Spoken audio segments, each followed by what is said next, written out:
El proper 10 de juny celebrarem a Vic i el país en general el Dia de la Memòria.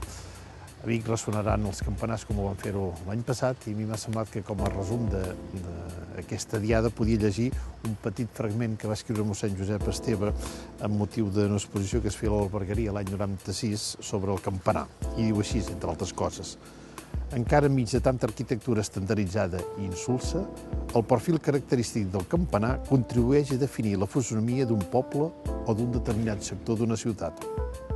Encara amb la seva veu, la veu de les campanes quasi humana, el campanar ens pot infondre una mica de pau i de sossec entre tant de brugit sense ànima. Encara manté la seva força de testimoni de la sensibilitat i la pujança dels avantpassats. Encara és una imatge per endur-se al cor quan hom s'allunya com un record entranyable dels orígens. Encara, pels creients, és una referència espiritual i potser per a moltes persones una crida a reflexions transcendents. El campanar encara avui té vigència i ressonarà el dia 10 de juny.